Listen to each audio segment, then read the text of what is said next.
I don't have much time to explain. You have to hear me out urgently.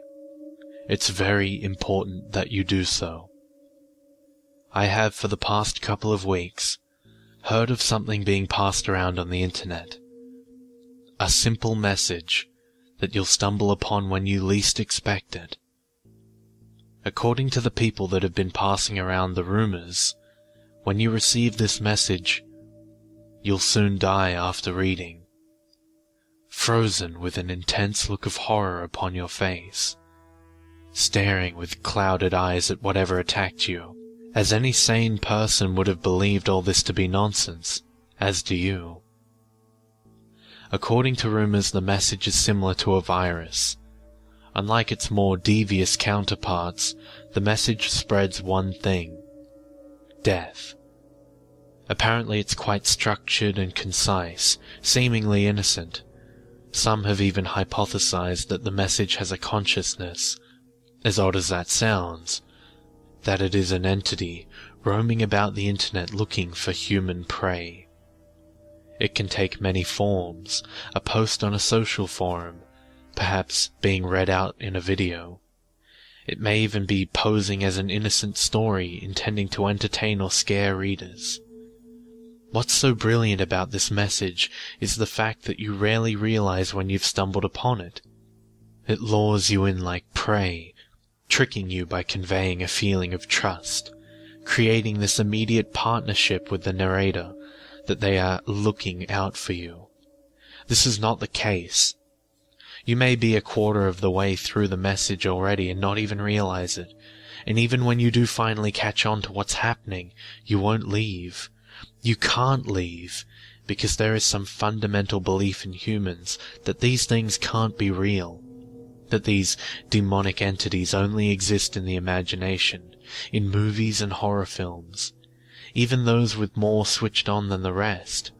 Those who catch on quickly will still remain regardless, despite the warning signs. The entity has adapted itself to the human world, you see. It has listened, watched, and taken in everything around it, regarding the behavior of its prey. What do they fear? What do they seek? What are their weaknesses? An attempt to form the greatest means of killing humans it can muster. And it succeeded. The internet. What better place? Millions of people tune in every day, on their phones, computers, laptops, and humans are stupid as well. Stupid because they won't believe in such things. They've been raised in such a way to regard anything paranormal as make-believe. Like fools, they'll pass around the demonic message to each other, showing their friends how weird or cool it is. After all, why should you fear something if you do not believe in it? It would blend in perfectly as well. Think of it. A message that has comments like all the rest, perhaps even a rating. A post that has likes from humans expressing their enthusiasm for it. A video that perhaps seems like any other, with a narrator that is unwittingly dooming listeners and themselves. The prey will idiotically create the perfect disguise in this way, aiding the demonic entity in its efforts. The message itself even uses language devices to attract the prey, similar to how a carnivorous plant may draw a fly to its death. Devices such as a reverse psychology are used in the title.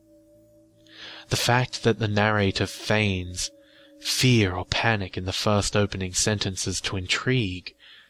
As the message continues, the humans will realize that the narrator is in fact the malicious entity that they heard about. You must have realized by now that this is the message. Will you leave the page? No, you won't. That's what's so fiendishly brilliant about it.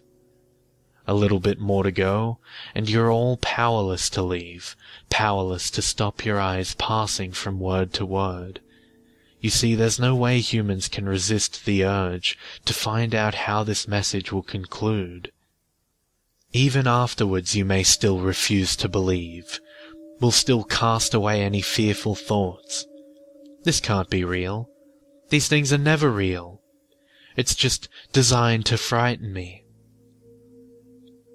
You've been occupied now for approximately 6 minutes. During that time you've licked your lips subconsciously once, wiped your brow, even scratched an itch on the back of your neck. You didn't notice you had done all this, but I did. How? Because I've left out one big gap in the story. What is it that kills you? The message itself? Oh no, the message is a distraction. You don't notice things when you're so captivated by something. Your scratches and itches are one thing, but did you not see your door open briefly? Did you not hear that rustle as something slid into your room? It has already moved into position just out of sight, and has been watching your movements for a while. You have until you turn off your computer. Then it will attack. Oh, and feel free to warn others about this. Not that they'll listen. Seeing a warning that reads, "Leave the page now," will just spark further curiosity.